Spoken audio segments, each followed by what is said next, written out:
Shalom Aleichem, Erev Tov, good evening. Jacob, I'm going to look this direction just so the people over there see me straight. We are together for our annual Pesach preparation seminar. Rabbi shared me a story just before I came here. So there was a guy who was walking around the city center from store to store, going to the bakery, to the grocery store, coffee shop.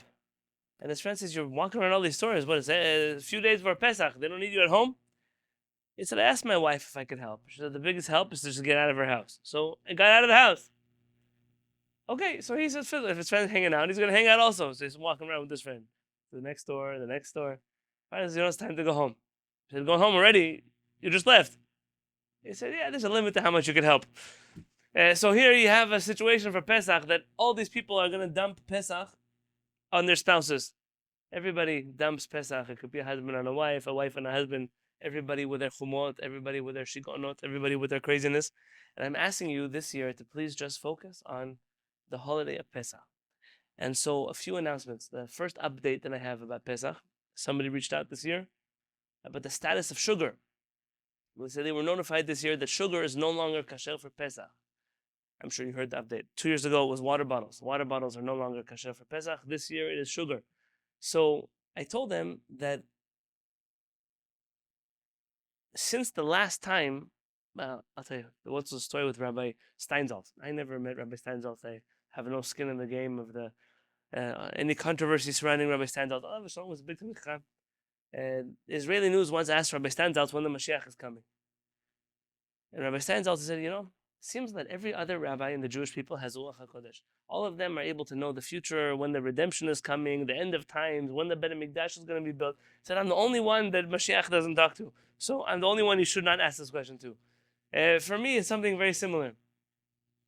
In my religion, there was only one Har Sinai. Mount Sinai happened once. And since then, there was no new Mount Sinai. And so there was no time for HaKadosh Baruch Hu to update us that water has now become chametz, or sugar has now become chametz, or corn or rice or beans have now become chametz. I simply didn't sign up at any point for new additions to the rules. And so maybe I could tell you this. This year's shiur is going to be very similar in content, different in style because it's a new shiur. Very similar in content to last year's shiur and to the one before that and to the one before that. And so if you at some point in time need to leave early or on the East Coast or in Australia, wherever you are, you just click end and you can go to the 2022 video, 2023 video, 2024 video. The halachot are not going to change. The only thing that's going to change is the presentation, what I'm going to spend more time on. I didn't tell the joke I just told 2 years ago. Those things are going to change. But Baruch Hashem, when you come here to learn halakha, the halachot are always going to be stable and sane, hopefully. Halakha didn't change during COVID either. During COVID, people had all kinds of new rules for Pesach. This year, you're allowed to eat this. And this year, you don't have to boil your teeth. And this year, you don't have to, blowtorch your microwave. And they had all kinds of things that were new for them. But for us, Baruch Hashem, every year is the same. It's Pesach. So let's take it from the top. For those of you who don't have it, my book, Yehi Shalom, should have in it a lot of halachot of Pesach. It's worthy of an upgrade. This book is 10 years old. It needs to reflect some things that have been upgraded in the last 10 years, not to contradict anything I just said. But if you don't have a copy of it, I didn't include a chapter on the water bottles. I didn't know then that it was chametz. So if you'd like, you can reach out to Marlene at shiviti.org and just ask her for a copy. She'd be more than happy to send you a copy. I know I speak for her. She's here on the call. And B'ezrat Hashem, it won't get to you in time for Pesach, so at least it'll be there for the rest of the Chag.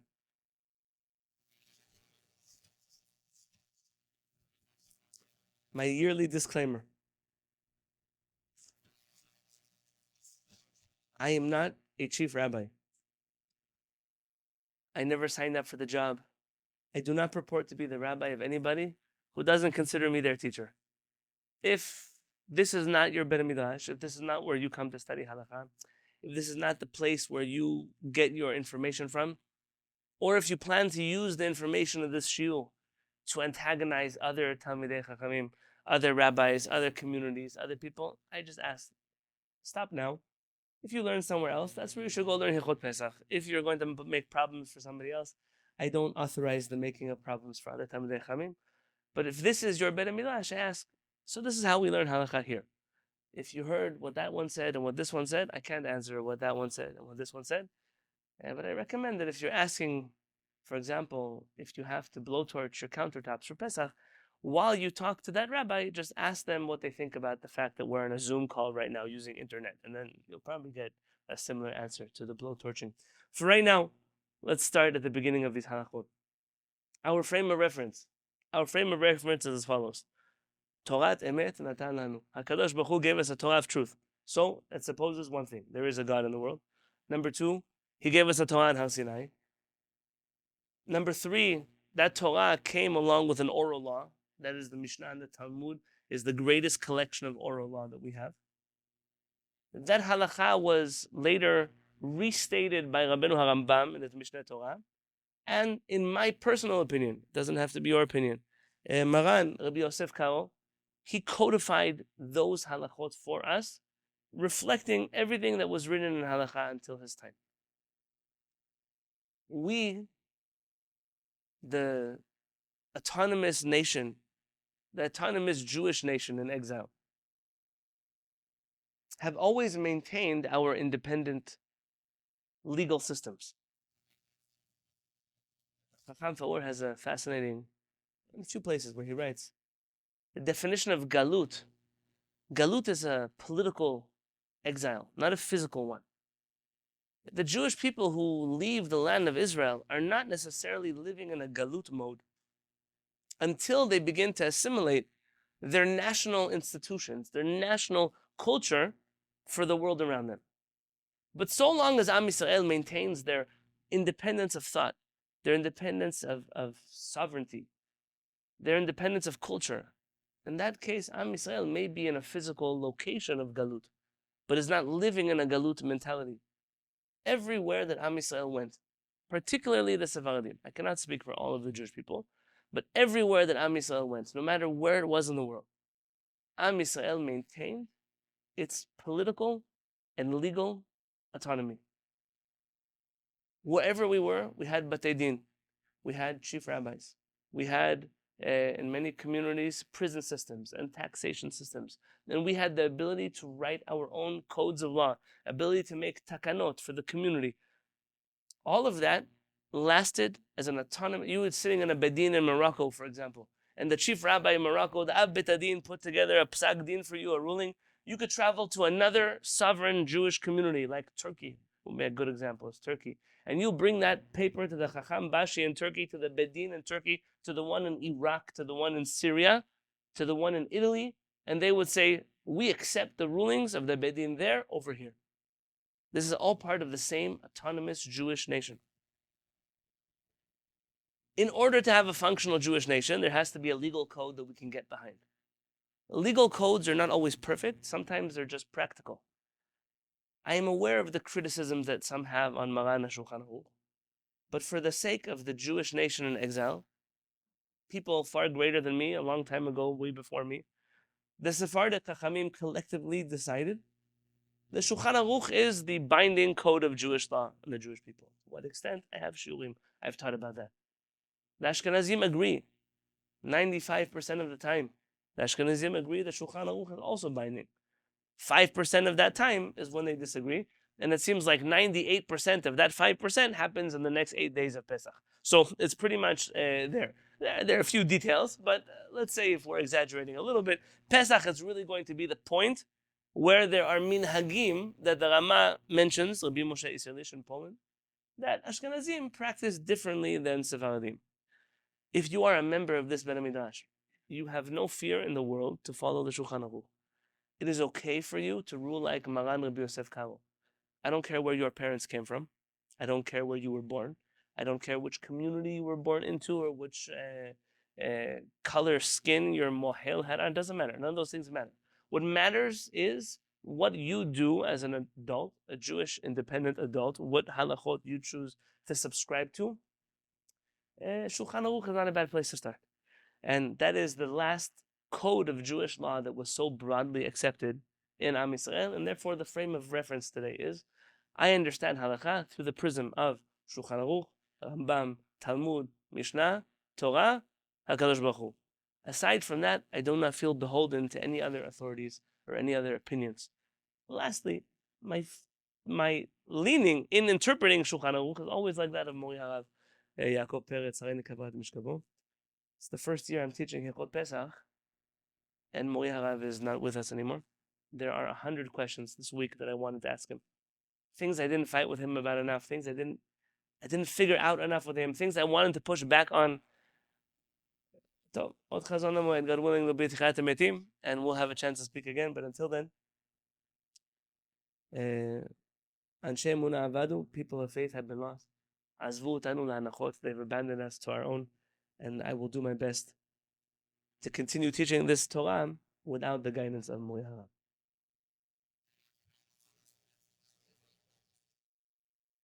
Where should we start? If I'm anyways doing introductions, I told you about Shulchan Aruch. Let me tell you a little bit about chumrot, stringencies.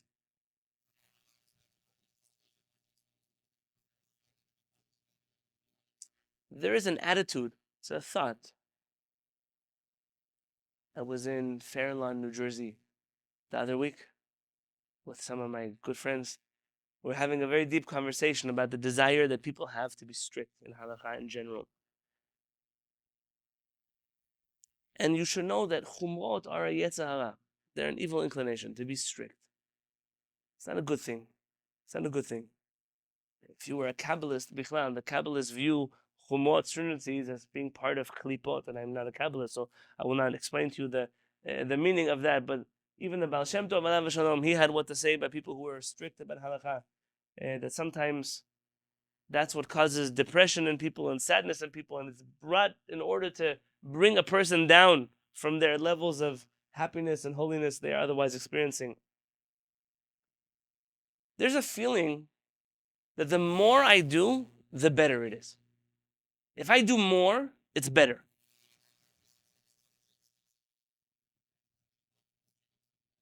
And there's a few problems with that. Number one is people are very selective in what they do more about. So if I were to ask everybody here, do you know somebody who's strict in the laws of kashrut? Everybody would tell me yes. Do you know somebody who puts aluminum foil on their countertops on Pesach? Everybody here knows somebody. You will say yes. Do you know somebody who's particular about which type of milk they drink? Meaning, who was watching the farmer milk the cow on the CCTV camera sitting in his air-conditioned office in New York? You know exactly who I'm talking about. If I'm going to ask you, who do you know that is strict about Hilchot Lashon Hara? Or who is strict about Kavanah during Birkat HaMazon, a biblical obligation? Or who is strict about judging people favorably? Or who do you know who is strict about taking care of orphans and widows? Or who do you know who is Who do you know who is strict about loving the convert like themselves? 46, man, 36, you want to be lenient. 36 biblical prohibitions. I should keep going. How many people do you know are extra machmir about those mitzvot the same way that they are about putting, it's easy to put aluminum foil on your countertops. I could do it too. And I wanted to spend the money, I could do it also. But it's a chumrah that requires nothing on my end in order for me to feel like, wow, look how much I'm doing. And then the best part, to then look down at other people. Because that's really where the Yetzer comes in. Because our rabbis tell us that stringencies are not just not necessary, but stringencies, the Shach, Siftei Kohen, he writes that every stringency in halakha will always lead to a leniency, even if it's after 100 steps. Even after 100 steps, it will always lead to a leniency. It doesn't matter what you think, it doesn't matter what your intention was, it doesn't matter. At some point in time, the halakha will bring you to be lenient. Most of the time, halakha will bring you to be lenient about how you treat other people. It's, oh, those are the family that they don't put a sock on their faucet for Pesach. We can't drink in their house anymore. That's the family who they, buy tomato sauce. We can't have their kids over for a birthday party anymore. Or that That's your kula. That's where you messed up on halacha because you thought you were being so strict. And so it's important to realize that not only is it useless to be stringent, it also can be very damaging. You know, if somebody's driving on the freeway and they're wearing 2 seatbelts. What do I mean 2 seatbelts? 1 seatbelt, and they installed a second seatbelt to put on top of themselves. And they're driving 97 miles an hour on the freeway.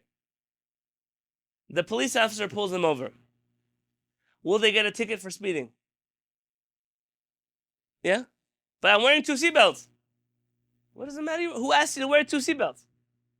So what? But don't you see how strict I am about the safety of my... Nobody asked you for 1 seatbelt and to follow the speed limit. When people do extra in halacha, they think that somehow it excuses all the other things they don't do. It doesn't matter that you wear 2 seatbelts. Nobody asked you to wear 2 seatbelts. They asked you to wear 1 seatbelt and to drive according to the speed limit. The person decides they want to be extra strict.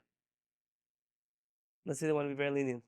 They want to drive 105 miles an hour on the freeway every day. Will they get a ticket for that? Of course. But if these mishalim sound familiar, it's because I shared them to you in the past. Nothing new. I told you, this year Pesach is like last year Pesach. Nothing changed.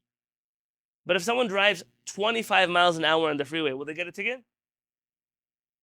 Of course.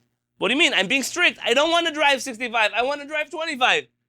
You don't get to make that decision. It's not safe to drive 25 miles an hour on the highway. When the Shulchan Aruch tells you that this is what you do for Pesach, when halakha dictates to us, this is what you do, this is what you don't do. You don't get to decide to put on 2 seatbelts and speed. You don't get to decide to drive higher than the speed limit or lower than the speed limit. You get to drive the speed limit. That's what it is. That's what it's there for. And when people don't view halachot this way, they end up either doing things they don't have to do or doing things they're not allowed to do. But deviation of the law, whether it's to be stringent or to be lenient, is deviation of the law. There's one law. Kager, ke'ezrach, the Torah says that everybody has to follow this law. And that's the way that it works with the rest of the halachot, and particularly Pesach. So now that we know this so far, let's start with the beginning of the week. Today is Monday. By some of you, it's already Tuesday. How is it already Tuesday? Not those of you in Australia. If it's set, the sun set by you, it's setting right now by me. So according to halakha, it's Tuesday. So now you have a few days until Pesach starts. This year is a little bit different. Don't hold me to it. I don't want to talk about Erev Pesach that falls out on Shabbat. If you want to talk about Erev Pesach that falls out on Shabbat, here's what I will wait after the shiur. When the camera is off, I will answer all of your questions. What you should do this Shabbat when Pesach falls out on Saturday night. I will take care of it, just not this second. If Pesach were to fall out on Thursday night, when would our rabbis require you to search your house for chametz? Wednesday night. Yeah, you agree? Everyone agrees? The obligation to search for chametz is 24 hours before Pesach starts. Now, already the next morning, you have an obligation to stop eating chametz sometime around 10 o'clock in the morning. And then an obligation to dispose of the chametz. You could donate the chametz. You could feed the chametz to the birds at the park. I know that's not healthy for them necessarily, but you can do that. It's a federal crime, right? My birds, I don't give chametz to my birds. I want them to live for a long time. Anytime you give an animal flour, sugar, all the stuff you shouldn't be stuffing in yourself, it'll kill them faster. They're smaller than you. But let's say the ducks in the pond, last resort, you throw away chametz. Why would you throw away? If there are people that are hungry, that need food, that give away chametz to people. Around 11 o'clock, you have to get rid of chametz. And then only that day, from 11 o'clock till the seder, you don't eat chametz. So tell me, if the rabbis felt that searching your home for chametz should begin the night before Pesach, then why already are people telling me that you can't have chametz in your house from Purim? Or already on Chanukah, I heard some people Chanukah telling me, careful where you eat that cookie, because I don't want the crumbs to be here for Pesach. Even better, last summer, you remember I did a Shabbaton in New York in June last year? I stayed for one night at a home. I don't want to tell you where, but it was a very religious family. And they gave me a place to stay for the night. And Shalom Aleichem, welcome. And the place that they gave me to stay was like an extra unit they have for guests. Anywhere you want, it's open seating. Oh yeah, kind of right. Shalom Aleichem, good to finally meet you. Welcome. Baruch Hashem. I know who you are.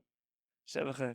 I stayed in that place for it was summertime, so I'm talking about before Shavuot last year, like a month after Pesach.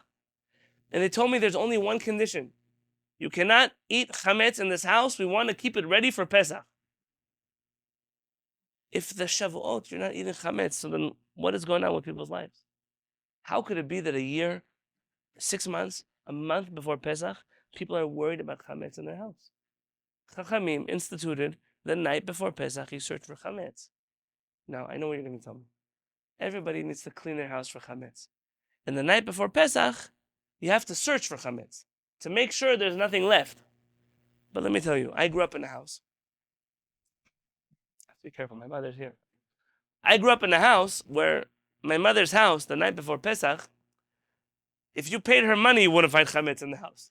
The house was clean for Pesach, everywhere, every bedroom, every drawer, every cupboard, everywhere. My brothers used to sing, we were slaves to Paro. We were slaves to our mother in San Diego. It wasn't that bad. It wasn't that bad. We didn't do much of the work. But the house was clean. If you know that your house has no chametz inside of it, so can you really say the blessing, Al Bi'u Chametz, a search for chametz?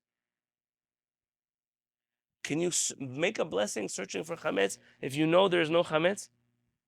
I know what you're going to tell me. You follow a Kabbalistic custom to hide 10 pieces of chametz all around your house. Watch, I brought a bath. Because the people in the Beit HaKnesset, they already saw it on Shabbat. But the people on Zoom, I don't know if you saw this already. I was in Bingo's grocery store in Muncie, New York.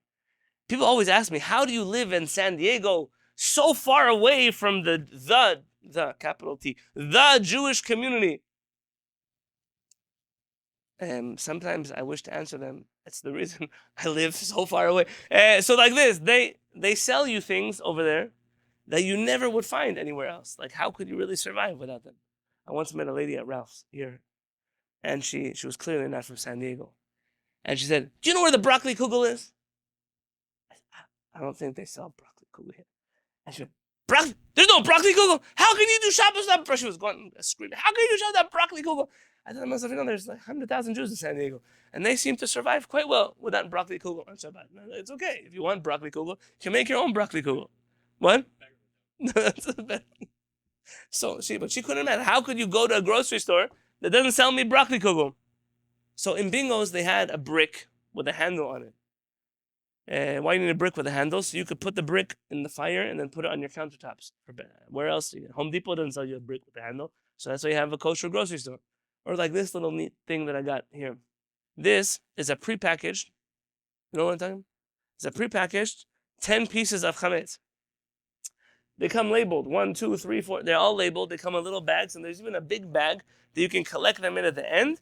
And there's a blessing in the background. You can read the card, has the blessing, has the nullification of chametz.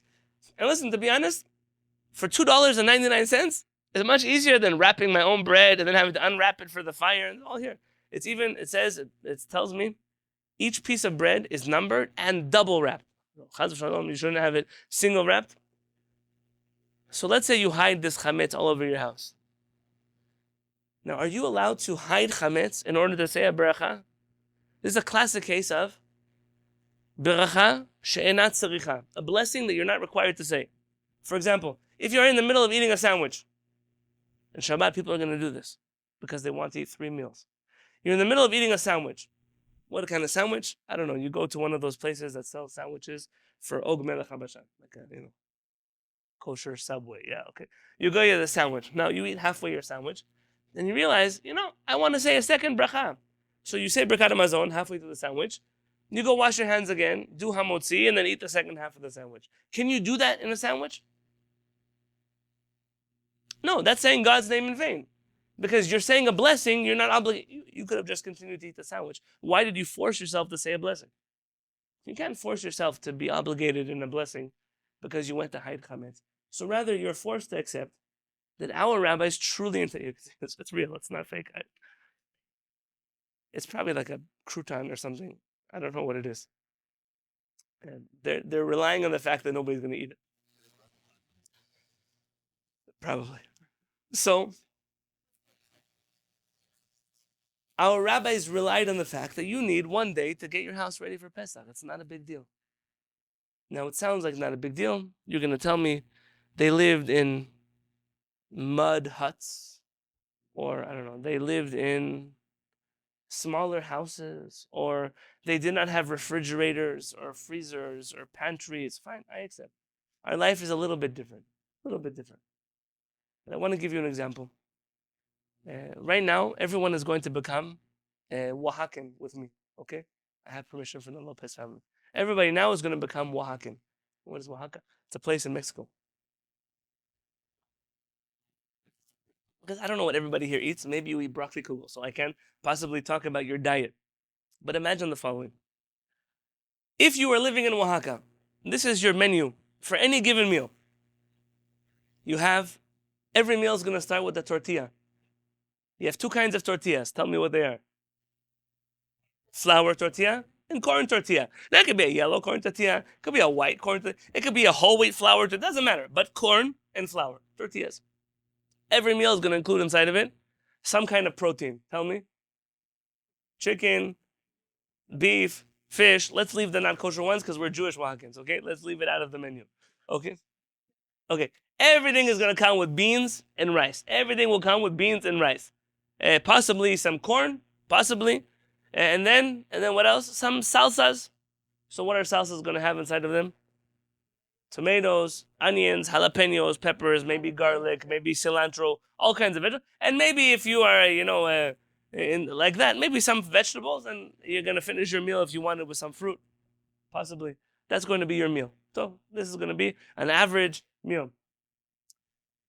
The Torah says that on Pesach, you are not allowed to have in your possession, and you cannot eat chametz and se'or.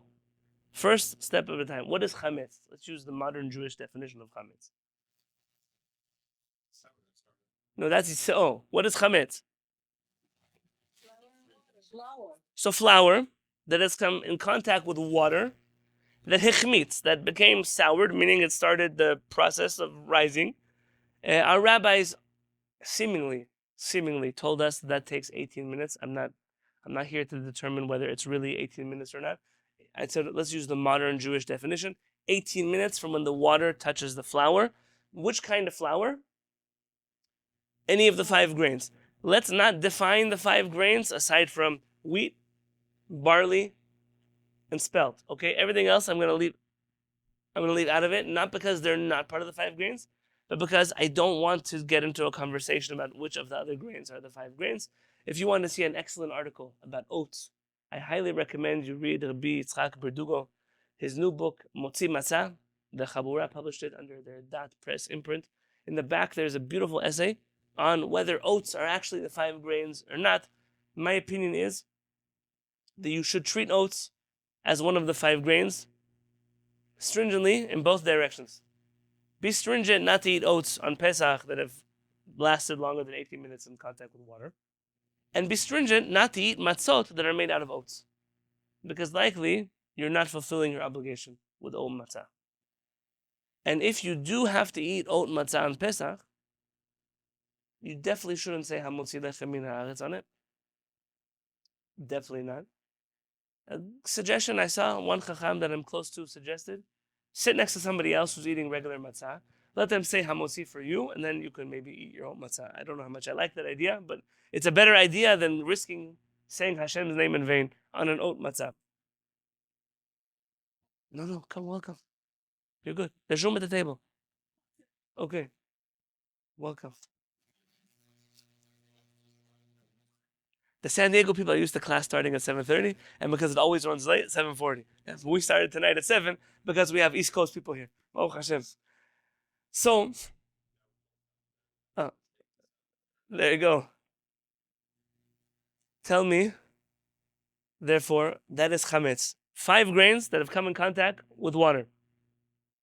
Se'o, what is se'o? You said it. Starters. What is a sourdough starter? Edith, you make that. It's flour and water, but what happens to it? They start. You have to start. Let it sit out for weeks to get. It has the. So this is really a spoiled dough. Can I be honest? It's a.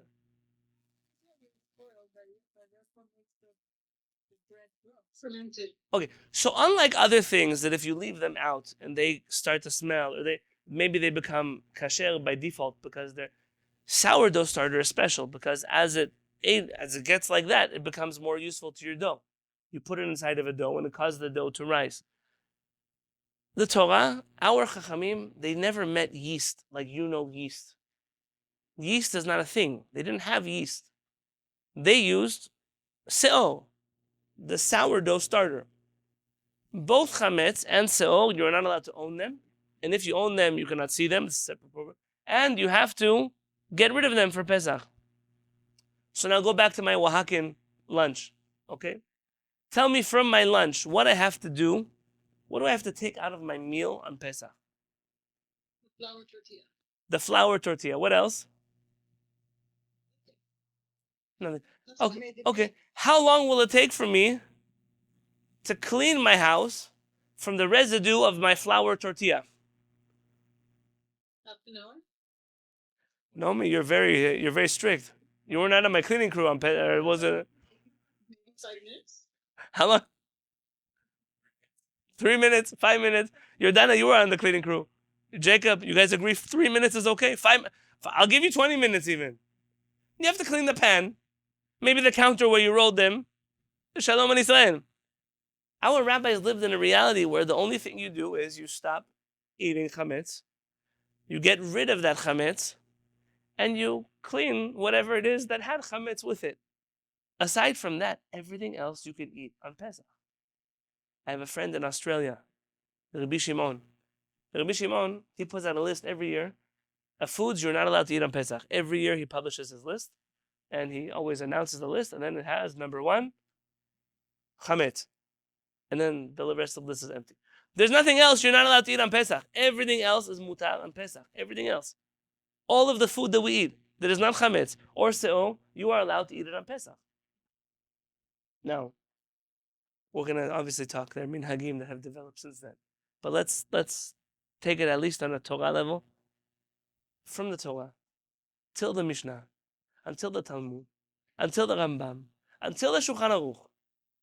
All of our Chachamim said 5 grains are forbidden to eat on Pesach if they came in contact with water for longer than 18 minutes or they were a starter for the dough. There are seats here. That is, come, sit. Everywhere there's room, sit. Can I keep my oats in my pantry as long as So I said, you should treat them. Oh, that's a good question. I don't know how oats are processed in the U.S. Someone told me they're processed with water. I'm not sure. That's something you have to figure out. I don't know. Not all, but a lot of flour is. I don't know that would qualify as chametz. It would just qualify as something. I'm not sure of its status. How long was it with water? What is it? Now, for those of you who just walked in, we started the shul at 7. So just remember that. Yeah, it's okay. It's okay. Just once it sets up. What you said, the last thing you said.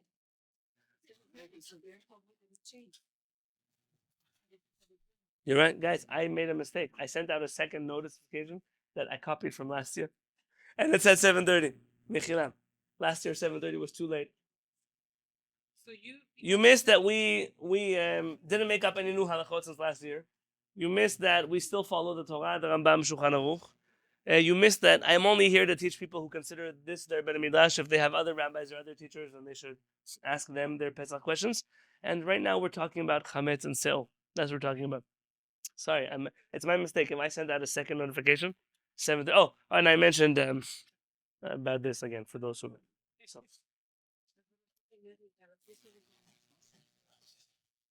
It's okay. Don't worry.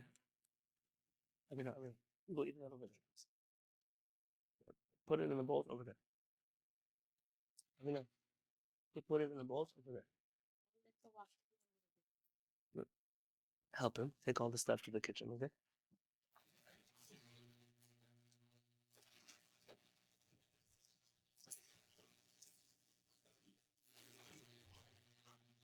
Should we talk about kidneyot now? It's important now. Start with the good stuff. Yeah. Okay, start with kidneyot. I feel like in 2025, I shouldn't still be talking about kidneyot, but I feel like every year there are still people who keep this, so I should talk about it.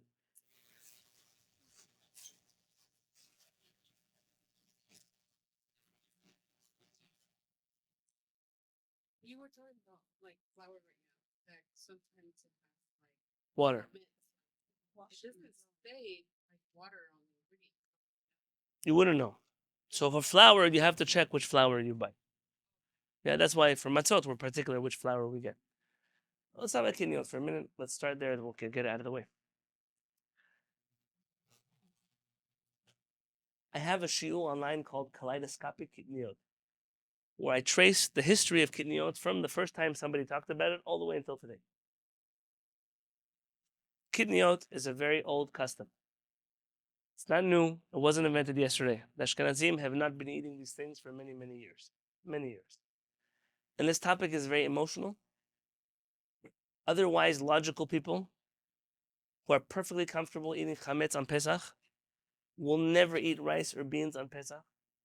People who are otherwise very comfortable eating shrimp and lobster and pork the whole year will blow their top about hearing about eating rice or beans on Pesach. I'll never understand how emotional this topic is. I don't know. But I can't come at it from an emotional place, only from a halachic place. Kidneyot, the Ashkenazi custom to refrain from eating certain foods on Pesach, even though the Torah and the Chachamim never mention that, is old. The problems are like this. We don't know when this started, by whom it was started, what they meant when they said kitniot, or why they prohibited the consumption of kitniot. Now you're going to tell me, but there are sources. I know. I wrote all of the sources. I have all of them. What I'm telling you is they vary wildly. Some say the reason you cannot eat kitniot is because those grains come in contact with chametz. They're put in the same sacks, the beans and the wheat, and so the beans have on them residue of chametz. Okay. Some say the reason is because they grow next to each other in the fields. Okay. Some say because they look like each other. Some say that you can grind them up to make flour out of them. Should I keep going? The reasons are, some say, perhaps the more authoritative reason mentioned in the Rishonim is that Pesach is a holiday of freedom. And because of that, you're obligated to be happy. And the Rishonei Ashkenaz say that nobody will be happy eating minei what they write? That's zironim, and they have another word they write there. They have like nobody will be happy eating bird food, little seeds and so they were trying to make the holiday happier for everybody. You have to eat things that are not bird food. That was how they thought. Imagine going to a Persian Jewish house and telling him that all the rice he eats is bird food. Imagine that. This is the ikar of the meal. What do you tell me? But for I guess for Ashkenazim, and the truth is that my wife told me in the first year of marriage she ate more rice in her life than she ate in her whole life.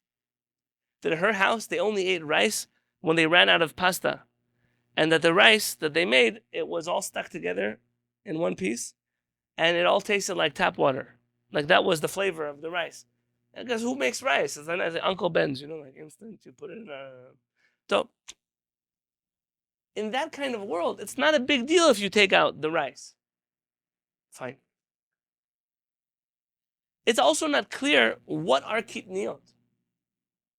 Beans are kitniot? Yeah? Is rice kitniot? Can quinoa be kitniot? But they didn't know about quinoa when they made the rule. Yeah. Corn. Corn is a new world food. Did they know what corn is? How could it possibly be included in an old... corn is a different reason. They say the word in Yiddish for corn sounds like a word for flour. In Morocco, you have an extreme example of that. They avoided eating hummus, garbanzo, because hummus sounds like chametz. Nobody told them that oxygen is chamtzan. Maybe nobody should breathe. Yeah. Rabbi Yosef Mesas, who was from Morocco, he says, but we read in the Torah, the whole Pesach, chametz, chametz, chametz, chametz. We read, nobody's afraid of saying chametz. What's the problem? Now, it gets worse. It gets worse because now we find people including and excluding all kinds of things at a whim. Are sesame seeds kitniyot? Are peanuts kitniyot?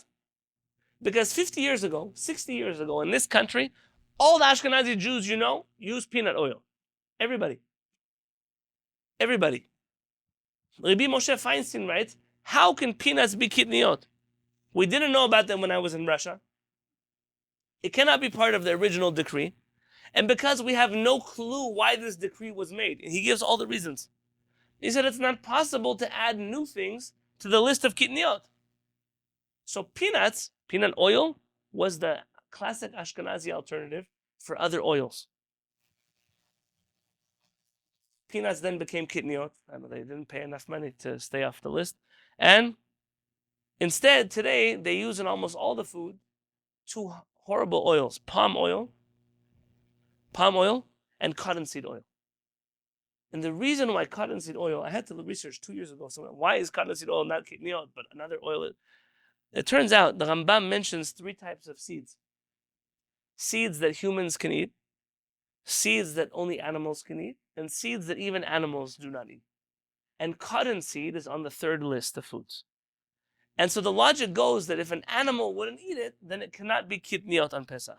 And therefore, I should feed that to my children. That's the logic. I mean, that's how it goes, like that. And that's a crazy thing to do. What? It's in everything. It's in all the cereals and all the cookies and all the cakes and everything. Everywhere. That's a horrible thing, yeah? Okay, very good. Now, it's true. The real deal only use animal fat that's boiled. Now, already the world has come full circle, like stopping the seed oil, going to the animal fat. I got it. I'm not from any camp. I don't have any agenda here when it comes to this. And what I'm sharing with you is that you see that this minhag is forever shifting. It's forever changing. My father-in-law does not eat potato starch on Pesach because it could be made into a flour. Now, that's at least consistent. But what would happen to all of the Jewish people around us if they could not use potato starch on Pesach? There was a time where Ashkenazi rabbis tried to ban potatoes, but it didn't work because there's nothing left to eat. Now, let's add to this coffee. Is coffee kitniyot? There was a time where people were trying to make coffee kitniyot. My father once gave a shiur about this. Do you remember my father gave a shiur on kitniyot of coffee and square matzot? Square matzot. And my father gave a shiur on Shavuot because the first time in history that a company tried to make matzot not round but square because they fit into a box. That was Manischewitz. They patented the first square matzah. In order for that to happen, they had to bribe some serious Jews to make it happen. And Manischewitz opened a yeshiva in Yerushalayim. And they were basically the big funders of Torah. So who's going to say that the funders of Torah are making non-kasher matzot? And that's how they passed the lobby for square matzot. But next, what about the coffee? Everybody here knows that when you go to any kosher grocery, especially out of town, what do you get free at the grocery store for Pesach? Haggadot. Who gives you Haggadot? Maxwell House. Why is Maxwell House busy printing Haggadot? No conspiracy theories here. In the olden days in this country, it was very hard to get your hands on Hebrew, English, Orthodox Jewish literature. And so they convinced, I don't know, the Kitniyot lobby, whoever that group is, protocols of the elders of Zion, they convinced this chevre, don't put coffee on the list and we'll continue to print Haggadot. And though I noticed recently they're more stingy. Used to be you could take as many Haggadot as you wanted. Now they say 1 per customer. That's for the $70 container of coffee. That's expensive for Haggadah. So in any case, that's where kitniyot started. Now, if you have a personal custom not to eat kitniyot,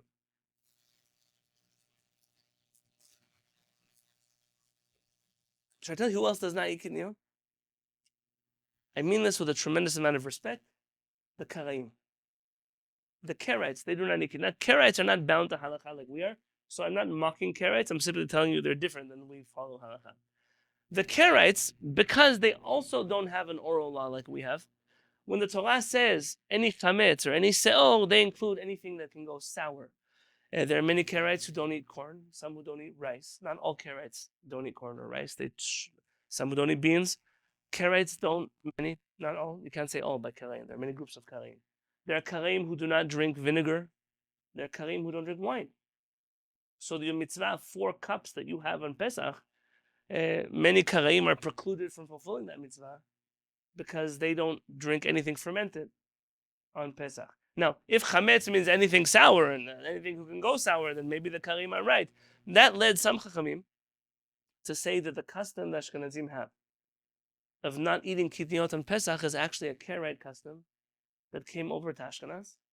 And therefore some argued, there were some Yemenite Chachamim who argued that it's forbidden to refrain from eating kitniot on Pesach because now you are following an anti-halachic opinion of the Karaim. Now, I'm not going to go that far, but I'll tell you like this. If you don't eat kitniot on Pesach, good for you. Go to your bedroom or your closet or your bathroom, pat yourself on the back, and keep moving. Nobody wants to hear about it. Nobody who seriously follows halakha cares. It doesn't matter.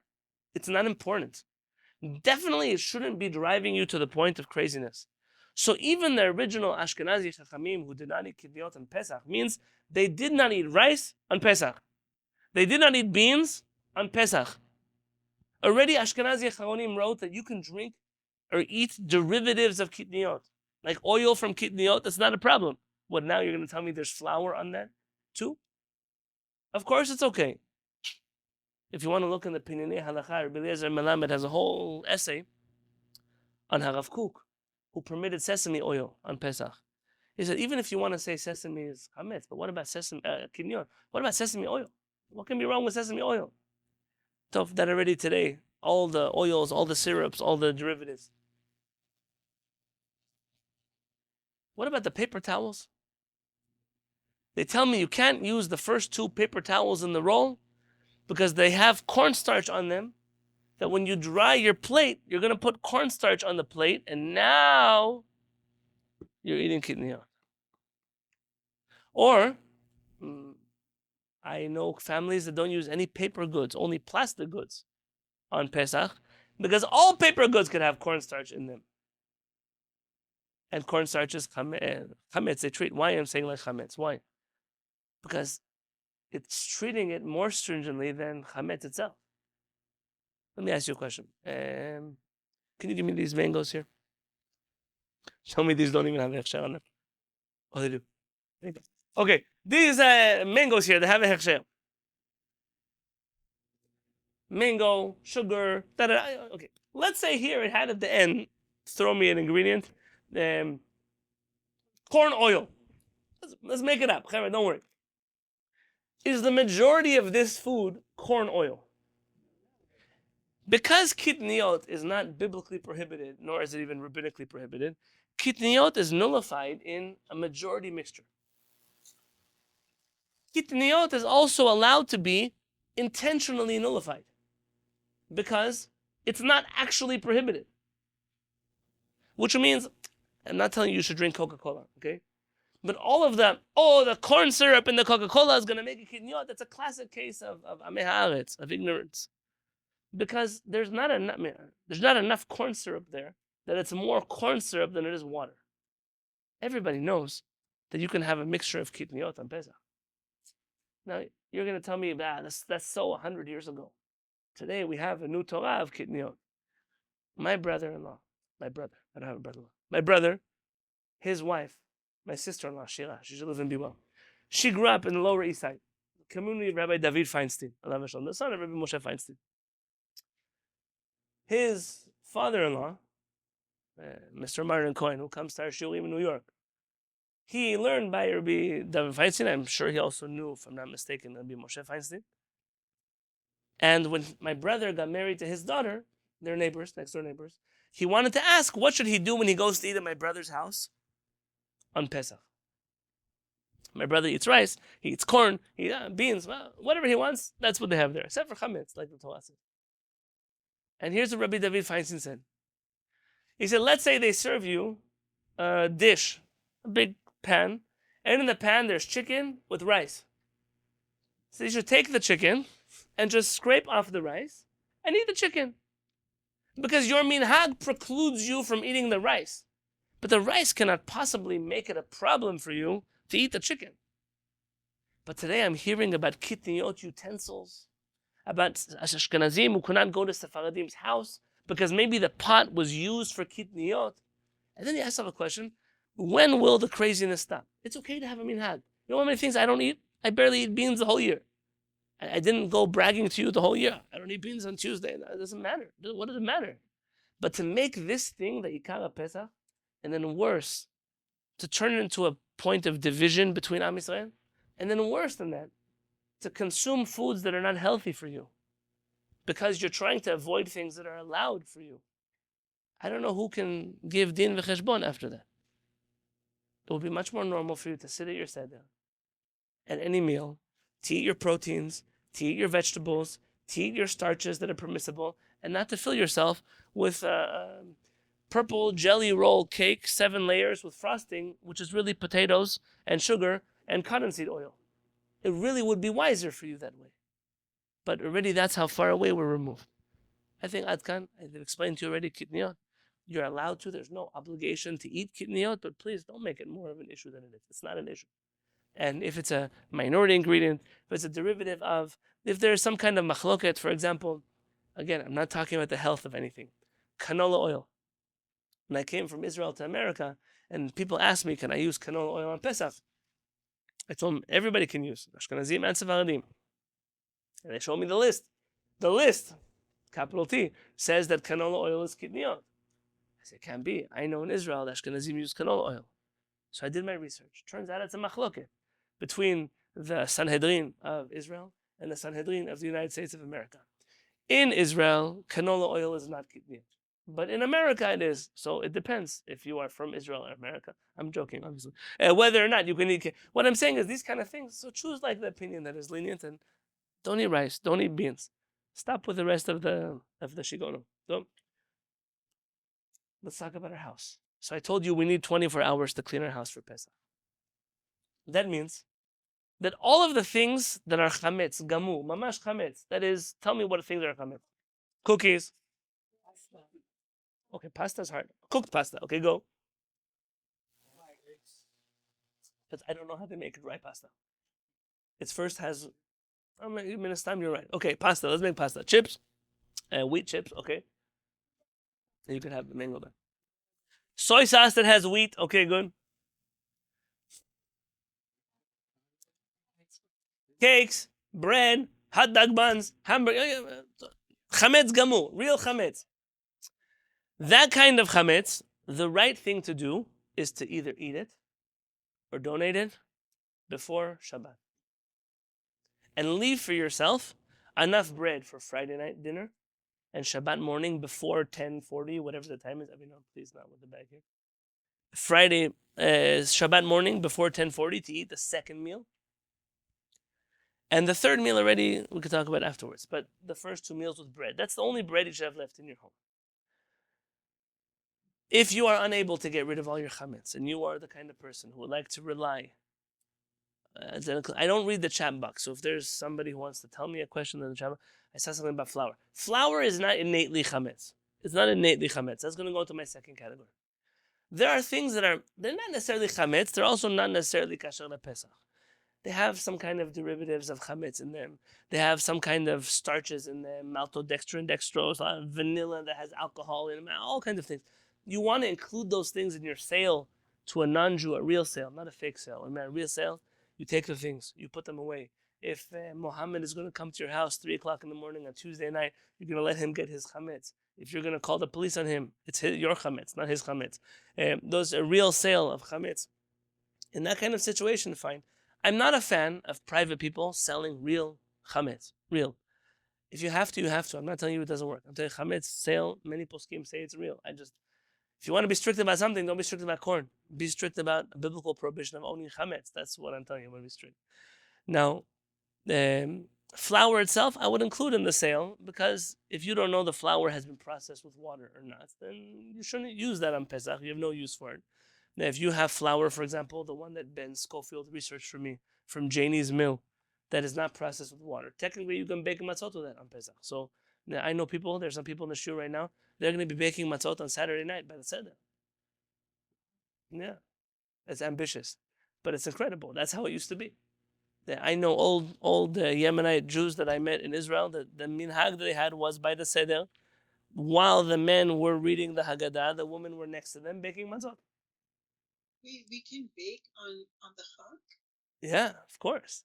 Now, I'm not telling you it's easy. I'm not telling you it's practical. If you mess up on a matzah and it becomes chametz, now you're stuck with chametz. The halachot all shift a little bit, but it is definitely possible. And there was a minhag. At least my grandmothers, they baked matzot every morning of Pesach. The same way you would bake tortillas every morning. They'd have it for the rest of the day, and the next morning bake new matzot. Every day, man. But my grandmother never in her life ate a pita from yesterday, today. Yesterday, it's food. Today, it's for the ducks. Like that's how that works. Like that. So that's the way with matzot also. The chametz that you sell, sealed, put away. I'm not getting into the details of selling chametz. You should find a competent Talmid Chacham who does that properly. When it relates to making your house kasher Pesach, can I talk about how to make the house kasher Pesach? Okay. This is probably the part that stresses people out the most because it requires the most work.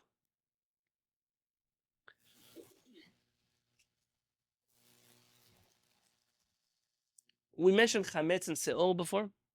The amount of chametz that is a problem for you to own on Pesach is larger than the size of an olive, kezai. So crumbs of chametz are not a problem.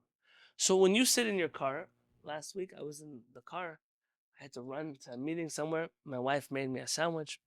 I ate it in the car. And she looked at me and she said something like, I told her, I said, if only our mothers would see us eating a sandwich in the car the week before Pesach, what it would be. And now here's the story. Even if I took that sandwich and I crumbled it all over my car, and those crumbs on their own are not a problem on Pesach. I saw somebody will say the whole car is mitzaref, the crumbs into one. There's no end to the opinions. I'm telling you that at the end of the day, the crumb of chametz is only a problem when. Yeah, so when the crumb goes into your food, now you're stuck with a rabbinic prohibition. Very good. Rabbinic prohibition says that chametz before Pesach is nullified in the food. In what? 60. Not even 60 in all, because it's not forbidden. It's not forbidden. And on Pesach, how much is it nullified? Afilu be'elef lo batel. Even in 1,000, it's not nullified. This leads for some Jews to be strict about water on Pesach. No, not the guys from the water bottle. Somebody else. For example, let's say I'm sitting in Yerushalayim and my water comes from the Kinneret, and now it's the third day of Pesach, and some tourist is in the Kinneret. They came to visit from Sweden, and they're feeding the ducks in the Kinneret, and now my water is connected to the Kinneret, like 3.5 hours away from me.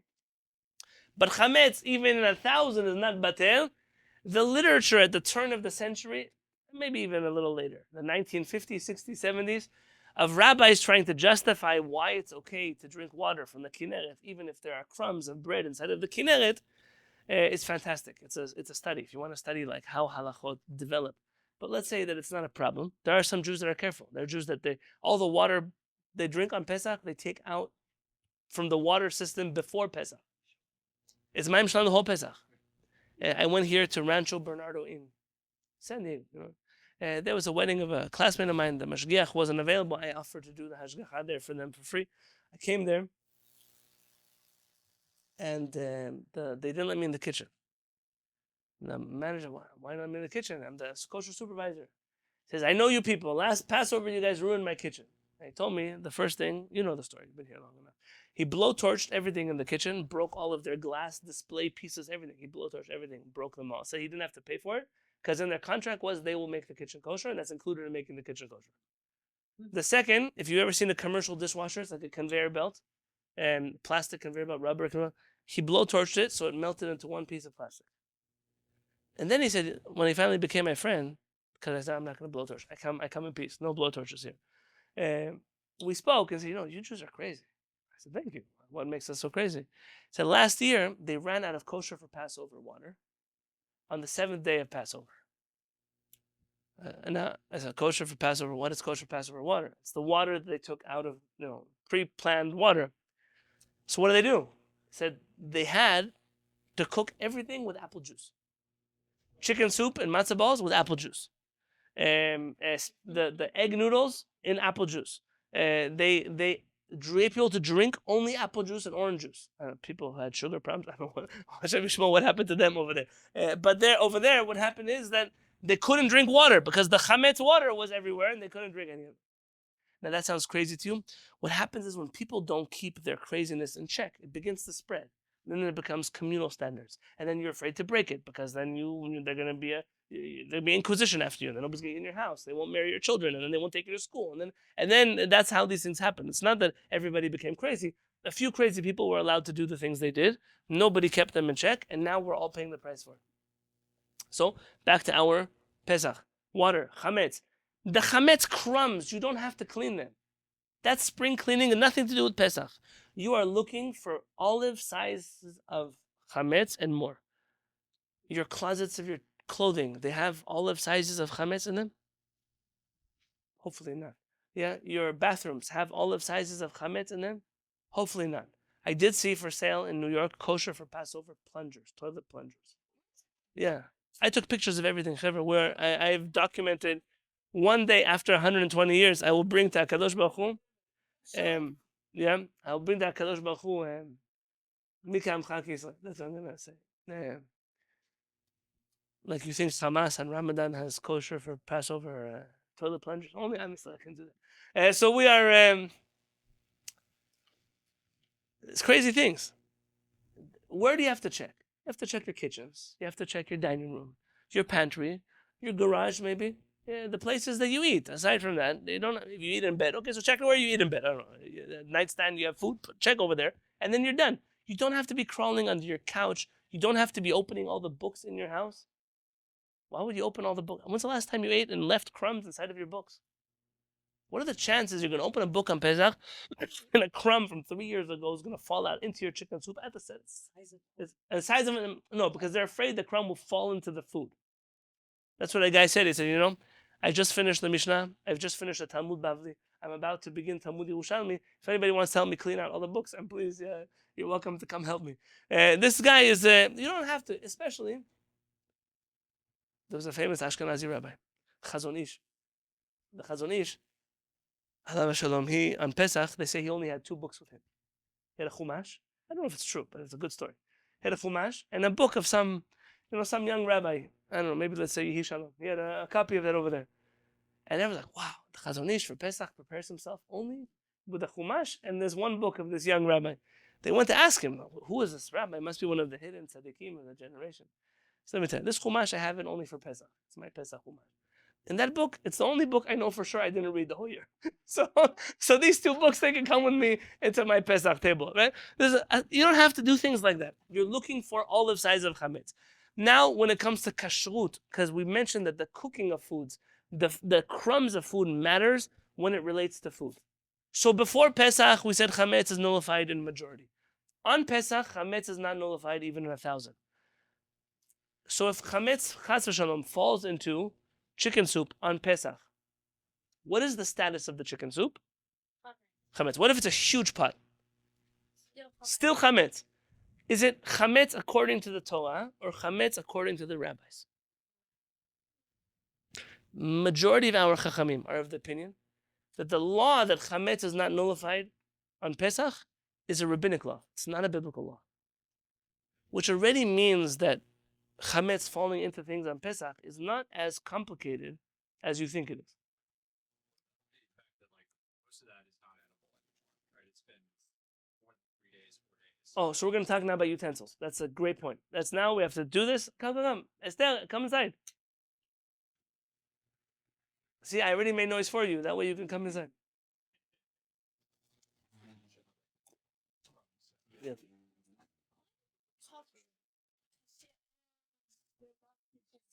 We're going to get there. I'm going to get there. So now, let me take a yes? Yes, it matters. So let me do all this now. Let me walk you through now the laws of utensils on Pesach, okay? Is Liba on this call? It might be too late for Liba to be on this call. Liba donated all these toys to science, to study of Torah. I don't like that. No, can you? Yeah, I'll take this. Michael, can I use this chair? It's okay.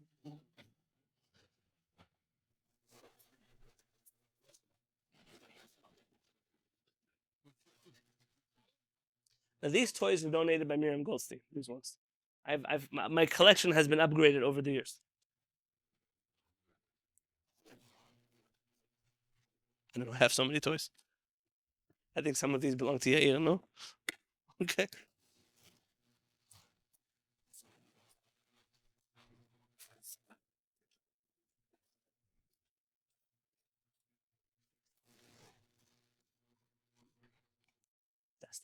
Okay.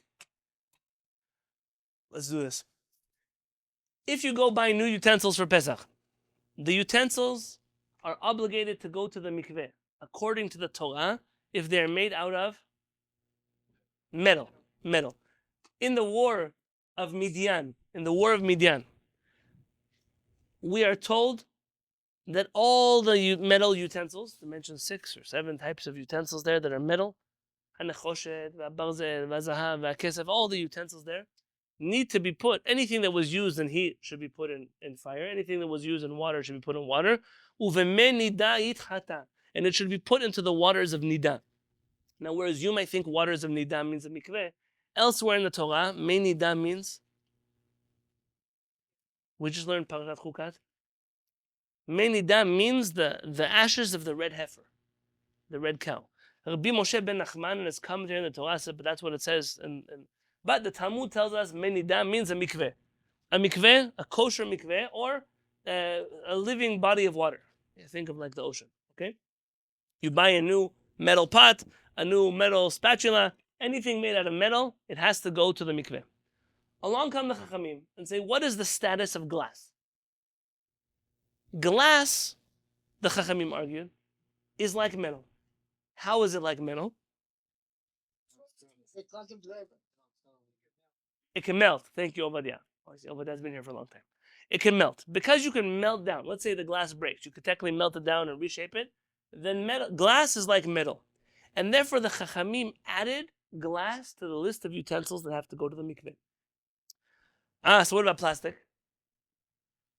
Rabbi Moshe Feinstein, Alav Shalom, among other Chachamim, has a famous letter. What about plastic? Plastic, can you melt it down? Yeah. I'm sure the people who make plastic know how to reshape plastic. I know that you're going to do that with this kind of plastic, but you could do such a thing. He says, "En anu gozrin gzerot midatin." We don't make up new halachot on our own. I only wish that rabbis would use that rule the whole year, not just for plastic utensils. But we're not including plastic. So what about wood or ceramic or bone or all the other materials in the world? Do you have to take them to the mikveh? No. What is the beracha when you take utensils to the mikveh? If you take one, al tivilat kili. If you take more than one, al tivilat kelim. It will be proper to obviously put the metal utensils in before the glass ones. Okay, so now tivilat kelim, it applies only to utensils that you buy from a non-Jew, and only utensils that you use with food. So you buy a new iPhone, doesn't have to go to the mikveh. Maybe you have to go to the mikveh, but not the iPhone. You buy yourself a new car, doesn't have to go to the mikveh. You buy yourself utensils that need to go to the mikveh. I made a list over here, very quickly. Grills, spits, skewers, cups, dicers, grinders, all the silverware, forks, knives, spoons, strainers, blenders, pots and pans, scissors that you use to cut food. Not packages of food. Food. No, this has nothing to do with kashrut. This is just a biblical law. Anything that the water bottles, glass or metal water bottles, hot water urn, bread slicers, salt or pepper shakers, fruit juicers, thermos, teapots, strainers, funnels, covers of pots and pans made out of metal or glass. All of those things require immersion in a mikveh if they're made out of metal or glass. What about electronic appliances? Blender that the cup is plastic, but the blades are. So the blade has to go in, and likely the only way you get the blade is to put it in. Now, what happens about electronic appliances? There's a few options. The option you're not going to like is the one that works. Assuming you don't have a fancy appliance, and I'm not taking responsibility for the fire safety in your home. Assuming you don't have something with some digital display or some app attached to it, some Bluetooth hook, I don't know, just a regular $20 blender from Target. You put it in the mikveh, the whole thing. Take it out. You put it in the sun for 2 or 3 days. It'll be fine. You could use it. But don't, I said, I'm not a lawyer. Don't take my word for liability. Number 2, in the olden days, here's what we told people. We told people you could take apart the appliance and then you make it not work. And then you reconnect everything and then it works. And then who made it? A Jew. And therefore, it's okay. The problem with today's appliances, they're not appliances from 20 years ago. The refrigerator in my garage is probably older than me, but it still runs. But all of you who bought a refrigerator in the last 20 years, you've already replaced it twice. And I'm not an expert in how the world of manufacturing works, but the way that it works is things get worse. They're not getting better.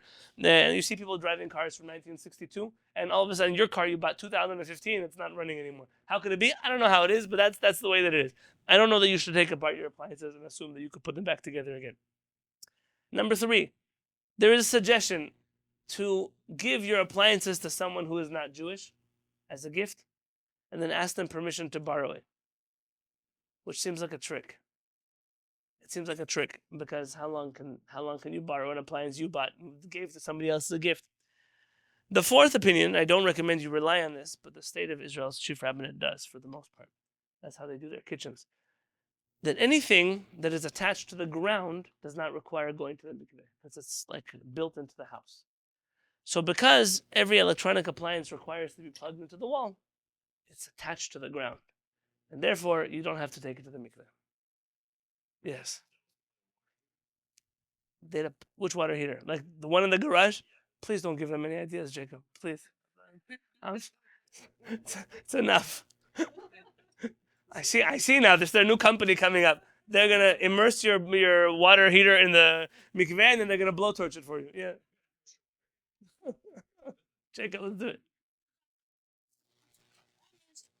Anything inside it also counts as the gun. So I have a washing machine. Put laundry inside it. The laundry. Oh, you could take it up with the rabbi who wrote the 4th opinion because I'm not comfortable with it.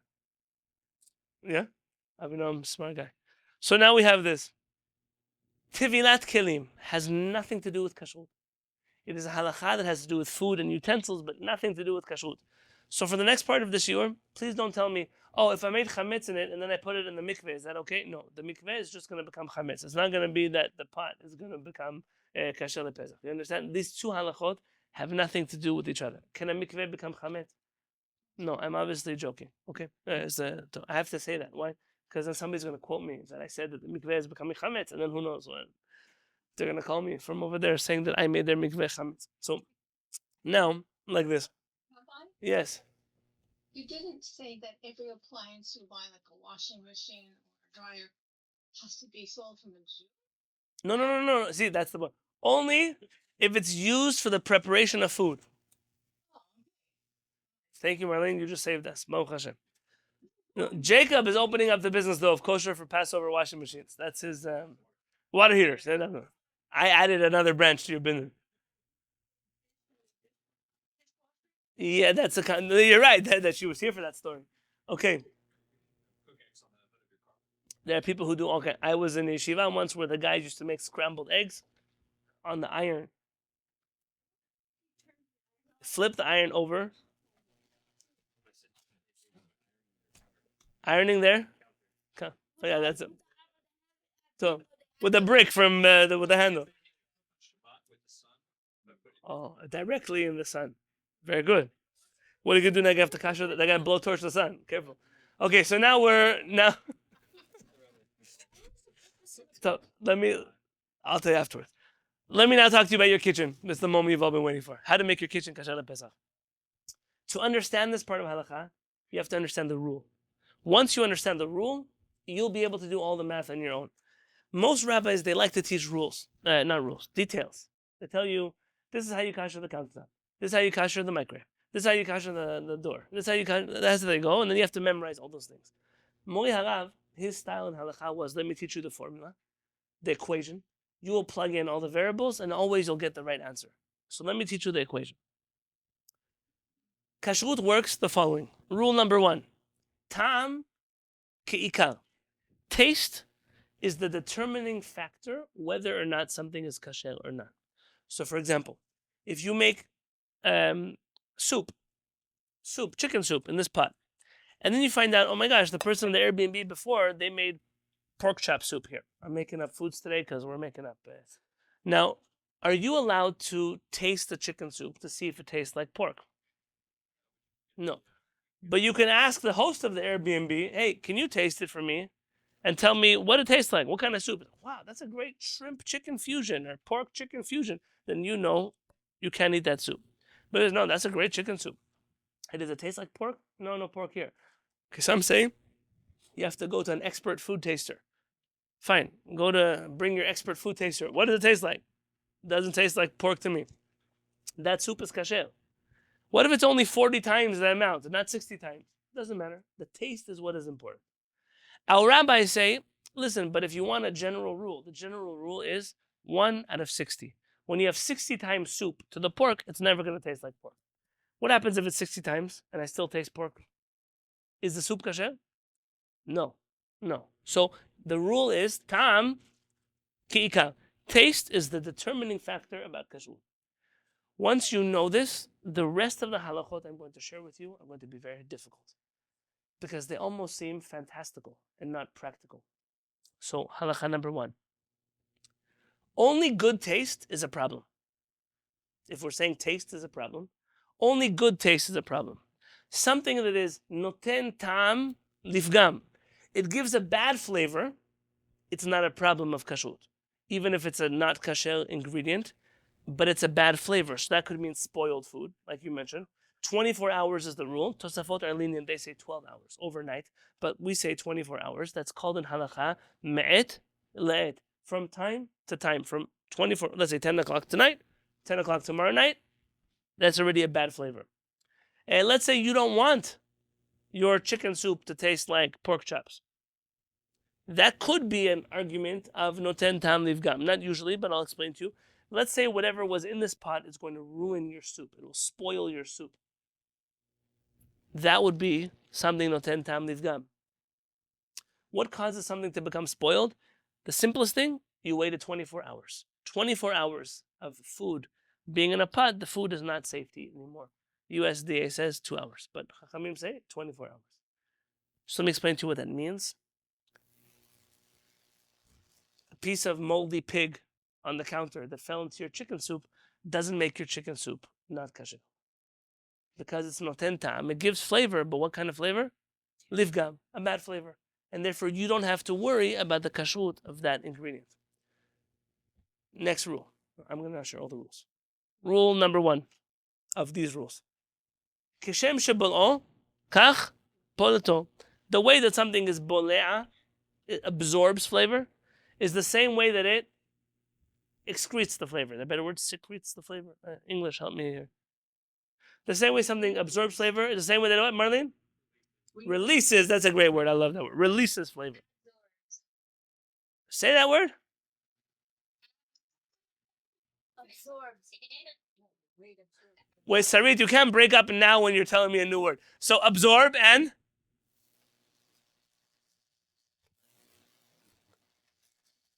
Never mind. There's another word. Sarit will tell us what it is afterwards.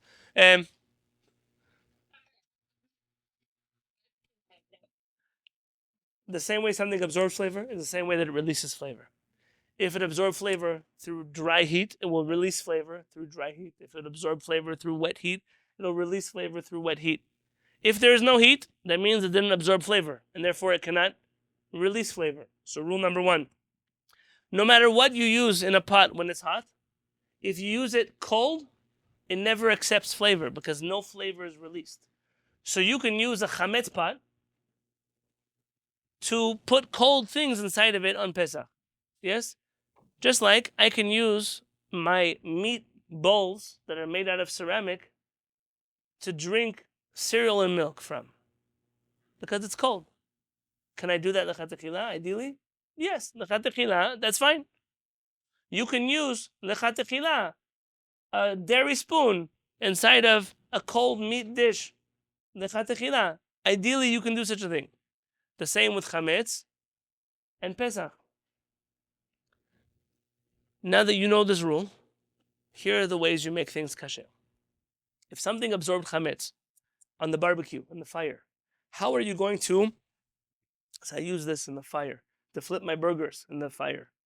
Yeah, of course, I'm in San Diego. My salmon burgers in the fire. Yeah, how am I going to now make this? How am I going to make this now kasher lePesach? Assuming the salmon burgers had breadcrumbs. Hot water is not going to work. Why? Why? Because the fire is hotter than the hot water. Yeah. So I have to put the grill on and put it again in the fire of the grill. That's called libun. From the language of the metal would turn white from the fire. Number 2. Let's say I use this. This is my ladle. I use it in a pot on the stove, right? So I'm mixing my chicken soup here without pork. I'm mixing my chicken soup. How do I make it kasher lePesach? By put hagana, right? Immersing it in hot water in here. Yeah. Yeah, very good. Okay, even better. He's making it complicated. Let's say, in English, we argued about this name yesterday. What is this thing called?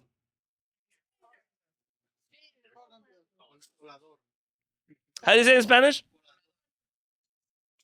Colado. You see the colado? Because in English, they can't make up their mind. Is it a colander, a colander? So this is colado. Yeah, this one. In Hebrew, we call it a misnenet. Okay? Yeah, this one, it's misanen. It's drains. Yeah? Strains. Yeah? So here, this thing, I take the spaghetti that I made here, and I pour it into here, and now this sits in the sink draining the spaghetti. Yes? How do I make this one kasher for Pesach? Now, I could obviously put it in the pot, right? I could also put it in the fire, but that's overkill. How do I do it? The water that I boiled here, I pour it all over this. That's called irui. Irui, with no rocks, okay? Irui, and that becomes kasher.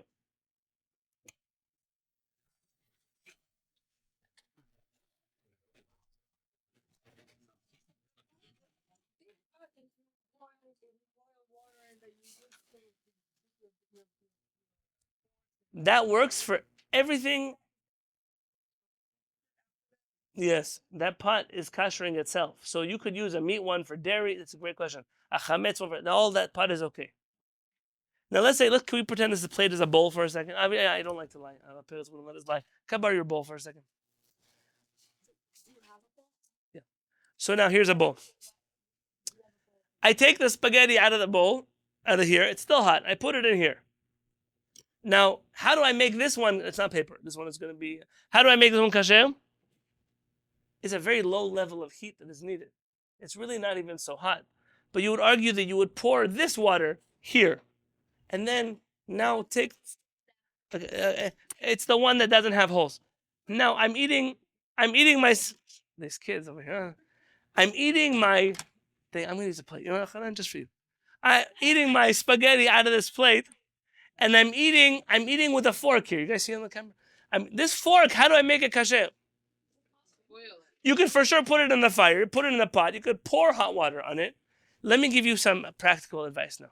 Yeah? Before the practical advice, some rules. No. First practical advice. Dishwasher. The oven and the dishwasher should be your best friend. My wife, she blesses me almost every day. Why does she bless me almost every day? That's right.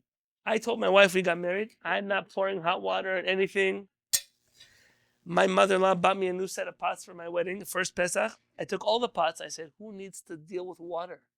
I will put all the pots, they say oven safe. I will put them all in the oven, and I will cook the pots, and they will all become kasher.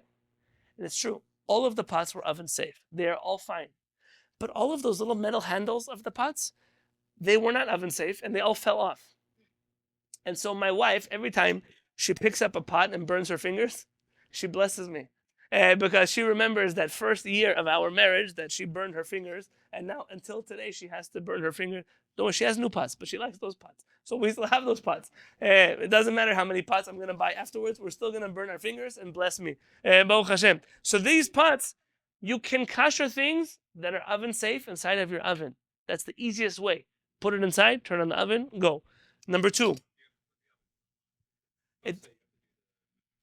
The max that the pots were on. Put it on. It has to be hot enough that if you touch it, you're going to burn yourself. I think that you could put your, cook your pot. You want to put it for 500 for 10 minutes? Go for it. Yeah. I'm not here. 700. Hot enough that if you touch it, it's going to burn your hand. Now here I have utensils like this one. I said this one, right? The ladles. The best way to make ladles, forks, knives, plates kasher, put them inside of your dishwasher. Put them in your dishwasher. Run a hot cycle without soap. Soap, some say, is a problem. Just hot water. They're clean already, right? Run them in soap, and then all of them have boiling hot water poured on them with water, and all of them become kasher lePesach. Now, I'm going to add to this rule. Anything else is made kasher with hadacha. So, for example, a cup. A cup is used mostly for cold. Even if you sometimes use a cup for hot, but most of the time use it for cold. Maran writes in Shulchan Aruch, you kasher things based on their majority use, not on the one-time use. And therefore, if the majority of times you use things with heat, you kasher them with heat. But if you usually use them with cold, and one time you had a soup in there, it doesn't matter. You still just wash the cup and it's good to go. Now let me explain to you why that works. It has to do with the rule of spoiled food. You see, this pot, when I cook meat inside of it and I clean it, rabbis say that it still has an absorption of meat inside of the pot. It's still going to give off flavor. To understand this halakha, you have to imagine this pot is made out of ceramic, but you can't kasher ceramic. Cast iron. You have cast iron at home? Cast iron. Cast iron really absorbs flavor and gives off flavor. After 24 hours, this pot that is now cleaned automatically becomes parve. Why?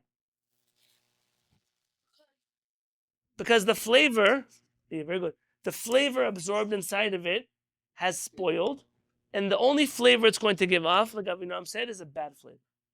So all of your pots and pans and forks and knives and spoons and countertops and ovens and everything becomes parve, kasher lePesach, every 24 hours. Our rabbis come along and made a rule. Because I use this tonight at 8:39 p.m. Pacific time, and tomorrow I might start cooking dinner at 8:30. I'm going to still have 9 minutes to go, and then the food is going to become not kasher. Gazru, atu, they made a rule because of that this pot is forever going to remain meat until you put it in hot water. Yes? For that reason, I recommend every time you kasher a utensil, wait 24 hours since you last used it. Wait. Then you're anyways just kashering it out of a rabbinic stringency and not out of a biblical necessity. Now, when I use the word kashering, that's not a real word. There is no Jewish word for making something kasher. In Hebrew, we say lehachshir, possibly. But I'm using a colloquial Ashkenazi American word, kashering. Don't, you could say kosherizing. Someone said, it's a kashering or kosherizing. I said, it's neither. They're made up words. You can make up whatever word you like, as long as you know what I'm talking about. You kasher things, wait, clean them, wait 24 hours, and then you make them kasher quite easily. My next thing to tell you. All materials that do not absorb flavor do not need to be made kasher. For example, glass. Does glass absorb flavor? Because glass does not absorb flavor, it does not give off flavor. So how do you make glass kasher lePesach? As long as it's clean. You washed it last time you used it. Hadacha, it's clean.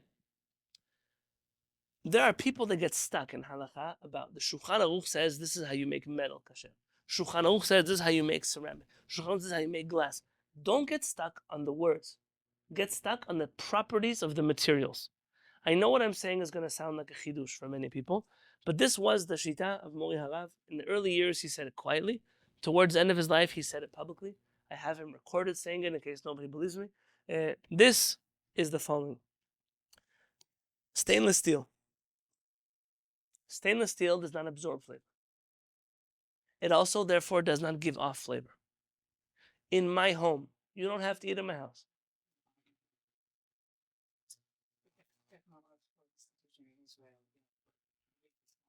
To do that, yeah. B'ezrat Hashem, they're still going to work. Rav Dov Lior wrote a letter about it. Someone got mad at me last time. I quoted his name. So, here we have stainless steel in my house, like Mori Harav. This stainless steel pot, let's wait till a later. I will use it for meat and then clean it, and use it for milk in the same day and then clean it, and use it for chametz in the same day and then clean it, and use it for my Pesach Seder and then clean it, and you have nothing in your life to worry about. Stainless steel equals glass. Please, if you want emet, that is the emet. Most of the utensils in your home are going to fall into that category. You might have some wood things. You might have, like, I don't know, your wood. You like to mix your spaghetti bolognese with the wooden spatula. Okay, that one, that's going to have a problem. It absorbs. It also turns red. Yeah? Then maybe some of the cheap plastic in your house. Like when I was in yeshiva, we used to drink from these kind of cups. You come to the dining room, and you could smell if the guy before had mitzpetel or he had Coca-Cola, because it still smelled like and if it was in the stack for too long, it already smelled like mold because it was from last week. It was disgusting. And that kind of plastic, I'm not talking about. I'm talking about real high-quality plastic you have in your home.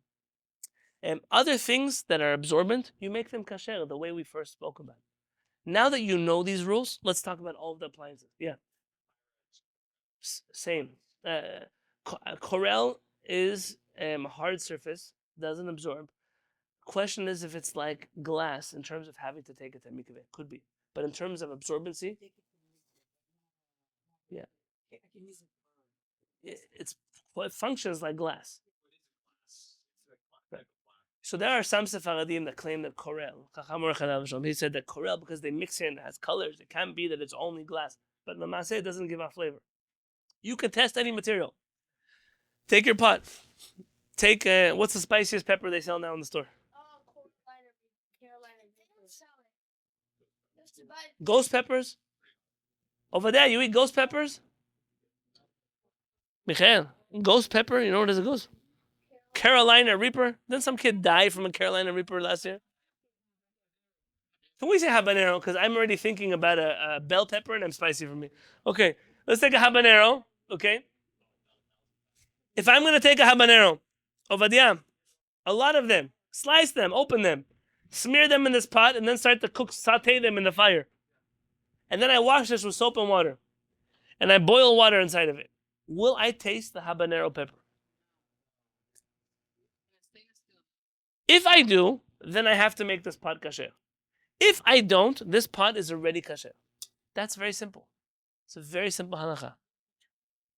And this is not a real pot. But everything in your house, that's how you test it. You just run a test. Don't ask me, is this material, what about that material? Just go home, make a test, and that's how you determine.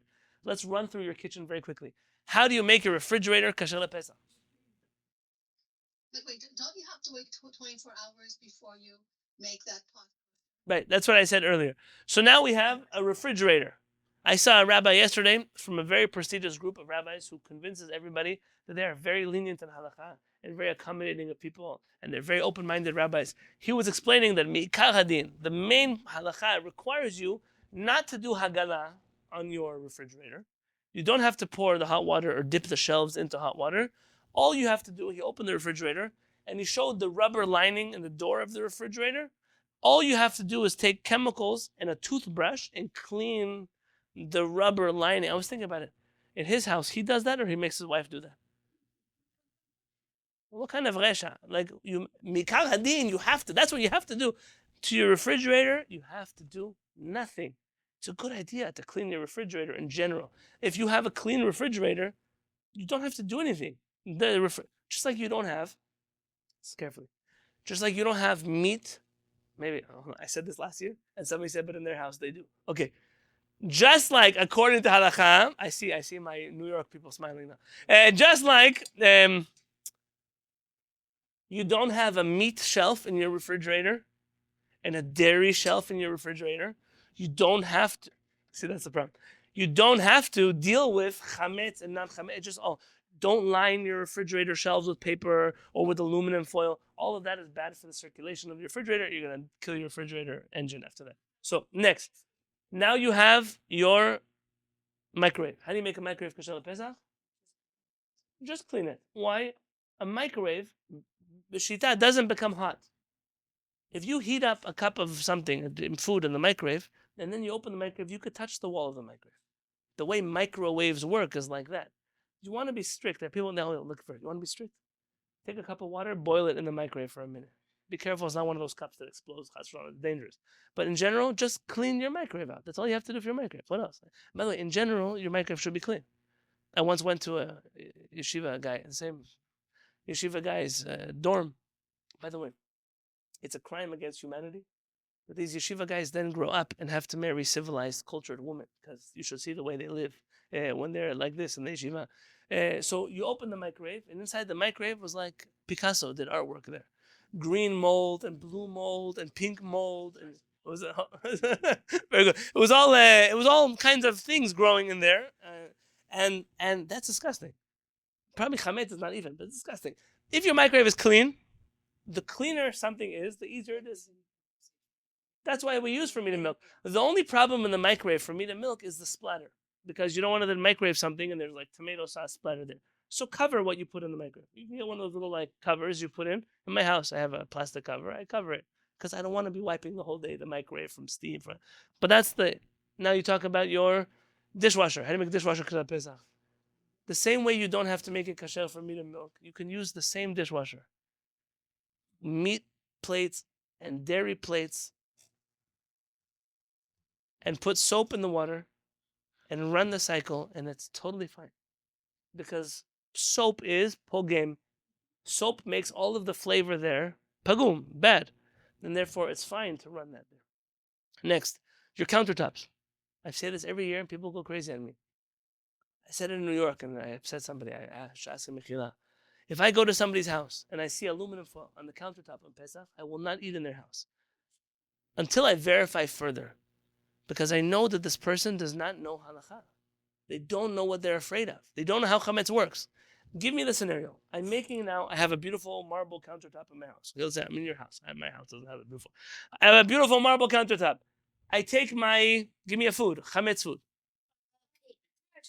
Pizza. Over there, I take my pizza out of the pizza thing from the oven, and I throw it onto the marble countertop. Move your chair. Onto the marble countertop.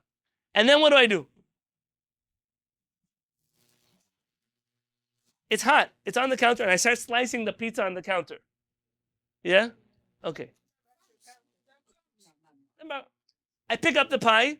I put it back in the platter. I serve the pizza. Now, I wash the countertop. It's good. Soap, water. Within 24 hours, give me a scenario where in the same place of that pizza pie, I'm now going to drop food that is kasher Pesach, and I'm going to eat it there. Tell me an example. Pizza matzah, and then it was the day before Pesach. You made pizza matzah. And then I also threw that on the countertop? Yeah, and now it's absorbing flavor from the old pizza? Yes, and you could take, that's what makes the matzah taste. I don't know. I don't know if it's, I'm telling you, I don't know of a scenario. On the countertop. Push it back into the pan. Like, I don't know, Maybe let's say you drop a meatball on the kitchen counter. You didn't go lick it from the counter. It's like, for the most part, I said normal, clean, healthy people. The kitchen counter, especially you cleaned it with some kind of cleaning agent, it's all pagum, all of it. The kitchen counter, majority use of the kitchen counter is hot or cold? Cold. All of the halachot, Shulchan Aruch says you have to make your table kasher Pesach. So what, am I arguing with Maran? Tell me, what does the table of Maran look like? Is it matzah and milk?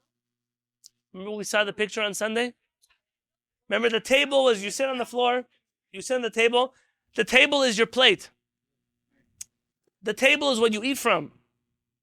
That's where you put the food. Remember, like the big banana leaf, and then everyone fills it up with food? And that's the table. Maran's this table is like your floor. No, you don't eat on this table. Things fall from your. Hopefully, when the food falls on the table, you don't go, like it's just gross. You just it's like that, and the table itself does not need a hechsher lePesach. So, tell me what else I'm missing in the kitchen. The blender, it gets hot. No, clean it well. What else? Toaster. What are you going to toast on Pesach?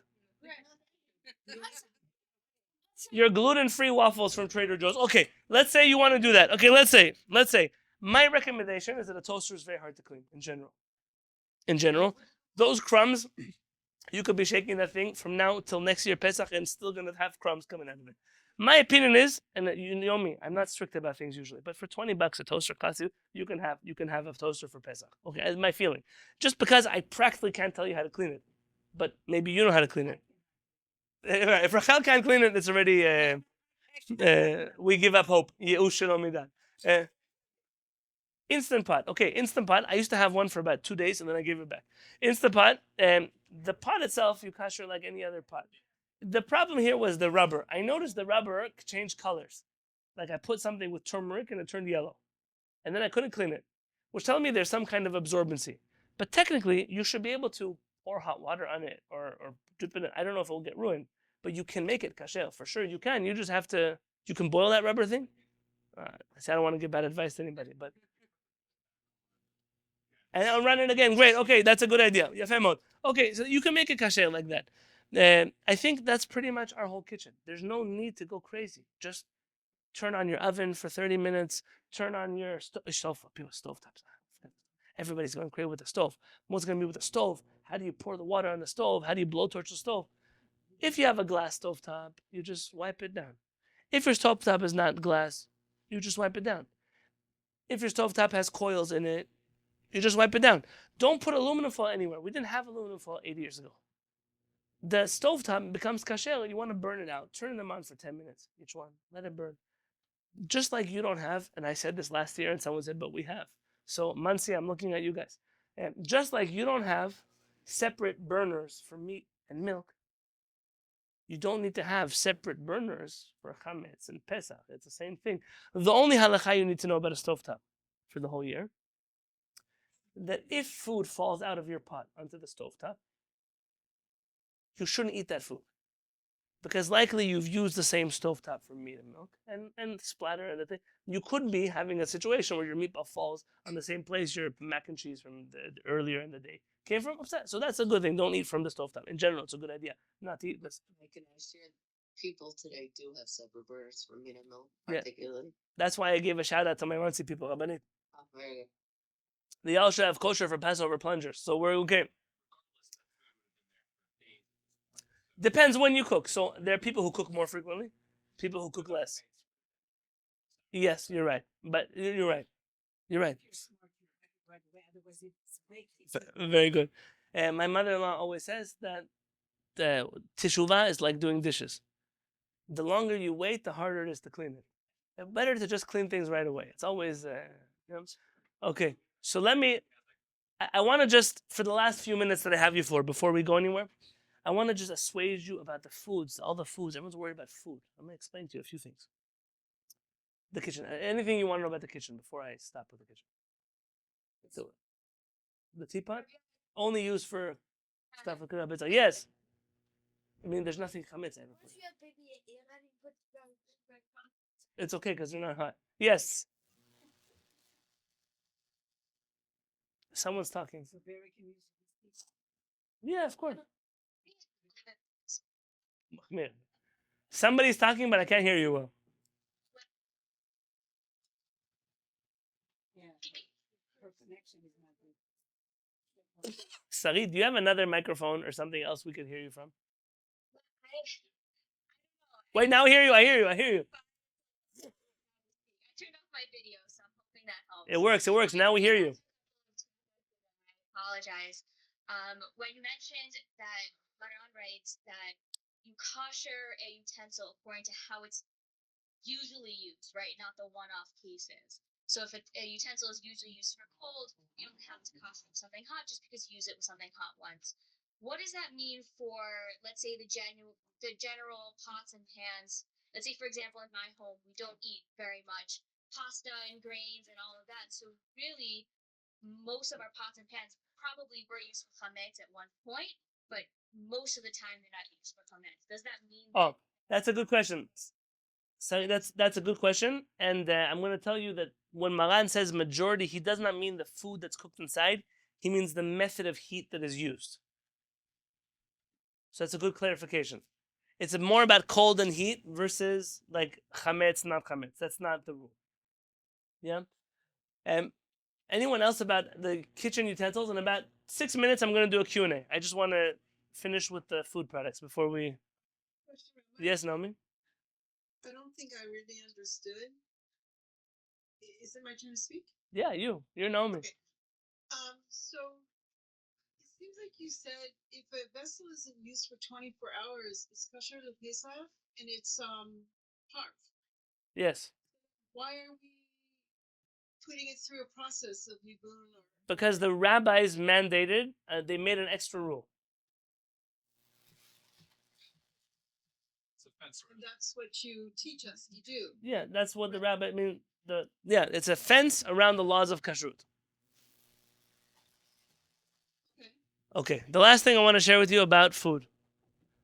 All of the things that we talk about in our forum, what is kasher for Pesach, without hechsherim, without special procedures, this is probably one of the most fundamental differences between Maran and the Rama. Maran's understanding of halakha is as follows. Because chametz is nullified before Pesach, any food that does not actually contain chametz inside of it, it doesn't matter what utensils it was made for. It doesn't matter that no special preparation was taken. It doesn't matter that the special countertops weren't covered or the workers weren't careful to scrub their hands after their sandwich. As long as there is no certain chametz inside of the food, we assume the food is kasher lePesach. This rule is based on a rabbinic rule that we are not machzikin bi'isu. We don't consider something prohibited unless there's reason to think that it's prohibited. That means that, for example, I always tell people in my kehillah to buy meat and chicken from the kosher stores in LA before Purim for Pesach. Because after Purim, they raise the prices. Why do they raise the prices? Because now they have to pay for that special white paper they put on the countertop that says kosher for Passover on it. And that paper costs them more money, and that's why your chicken and meat becomes more expensive. But for us, the chicken and meat and all of that stuff, the fish, whatever you buy, it doesn't matter that it wasn't prepared especially for Pesach. There is no chametz there. By the way, if you want to be strict like the Rama, my friend Rabbi Josh Gerstein, he's the chief rabbi of the Golani Brigade in Israel. I don't know if I should call him chief rabbi. He's the Rav of the Golani Brigade. He wrote in his note on my book, he said that even the Rama would say, all you have to do is wash the meat. You don't have to get special kosher for Passover meat. All of this stuff, you need it specially prepared, because how do you know? Maybe the machinery, maybe the workers, maybe. None of that is halakha. None of that. We're concerned not to have food that has actual chametz or chametz derivatives inside of it. But aside from that, there is no need to go crazy. You can buy like we started. I'm ending where I started. If we're all going to be Oaxacan, you can buy all your regular food. You can eat your corn tortillas. You can eat your beans. You can eat your rice. You can eat your salad.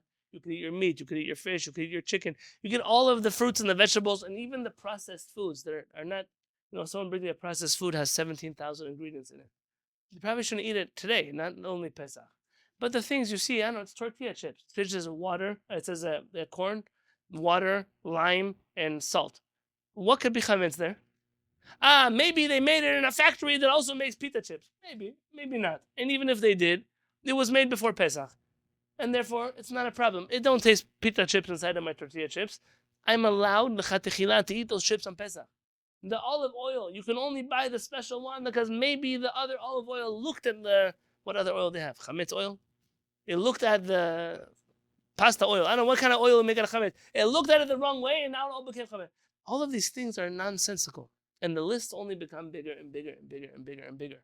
And when you truly understand Hilchot Pesach, you maybe can begin to realize that the Torah refers to Pesach as the holiday of freedom. Our Chachamim refer to this holiday as the holiday of freedom. How could it be that for a holiday of freedom, so many people are willing to go crazy? There are people that are so afraid of Pesach. They're so afraid of making their kitchen kasher Pesach. They'll go pay now, I'm not exaggerating when I tell you, $30,000, $40,000, $50,000 to go away for Pesach so they don't have to make their kitchen kasher Pesach. Per person. Hashem Yishmo. Hashem Yishmo. It's unbelievable to me. How could it be that a person could be so scared of a holiday that is so easy? Now, what I mean by easy, there are rules. There are things you have to do, but they're not so hard. There's nothing that I said tonight that you cannot do in a day. Nothing. It should take you less time than that. By the way, it extends to this. I'll tell you a story. All of the food that we made for this, said that I don't have time to cook every day. I don't. We run a better knesset here. But Hashem, we have a lot of people in the Kehillat. So we took a day yesterday. We prepared all of the food for Chag. We didn't cook it yet. We just panned everything, seasoned everything. It's all ready in the freezer, ready to go in the oven for Chag. I didn't make my kitchen kasher Pesach. There's no need. It's before Pesach. It's before Pesach. There's no chametz in any of the food. But all of the food is kasher Pesach by virtue of the fact that it was made before Pesach. You don't have to be scared. The Torah is beautiful. I always end off my kids' club. Yafa v'tama Torah tamima. The Torah is so beautiful. She's so pure. She's so good. The Torah, she makes our life beautiful. It can't be that the Torah, David HaMelech says, Etz chaim hi lemachazikim ba v'tomchei ha'meusha. David HaMelech, Shlomo HaMelech. That all of the Torah's ways are pleasant. They're ways of peace. They're ways of kindness. It can't be that that's the case. And some people tell us we have to be kashering our teeth for Pesach. They really sent me an article, how to kasher our teeth for Pesach. That what are you going to do? If they did blowtorch, we wouldn't have to deal with it. That would be this is a crazy thing that people do. How do I make all kinds of things? People ask questions. I'm asking you, please, if you're not sure, we have a beautiful forum, the Pesach forum, Shiviti's Pesach forum. I have there some incredible moderators. Liba, who's been with us the longest, Rav Yitzchak Shem Tov, should live and be well, and Rav Tzvi Holt also should live and be well. Also Liba should live and be well. Everyone should live and be well. And they're there around the clock answering questions, hundreds and hundreds of questions. Today we're over 5,000 people in the Shiviti forum. We started the forum with about 17 people. It was just meant for the people in the Kehillat. Instead of a WhatsApp group, we had a Facebook group. And then it grew. Baruch Hashem, 100 people the next year. Today we're 5,500 people. The people around the world. The whole point, I don't care much for whether you have your tortilla chips on Pesach. What I care is that HaKadosh Baruch Hu's Torah should be beautiful. It should be easy. It's easy. We cannot scare people away from Torah mitzvot. There are many people today who would love to be observant of Torah mitzvot. They would love to observe Pesach properly, but when they start to hear about what they're going to have to do to keep Pesach, they say, forget it. I'm not going to do it anymore. It's not worth it for me. Those people, they're not lost because they're apathetic to Judaism. They're lost because religious fanaticism causes them to be apathetic to that type of Judaism that is taught. Our dream, our mission, is that Am Yisrael should embrace the Torah, but not just any Torah. Torah emet, it's a Torah of truth, Torah chaim, a Torah of life, a Torah that gives to us, that empowers us. The reason we call this thing Shiviti in the first place. Shiviti Adonai lenegdi tamid. I envision Adonai in front of me always. Ki mimini balemot, because when I keep him in front of me, he never lets my right hand fall. It's a reciprocal relationship. Whenever we are close to HaKadosh Baruch Hu, he always takes care of us. I bless you all with the Chag Kasher V'Sameach. I'm here to answer any other questions you have. I'm willing to be here. For me, it's only 9 o'clock.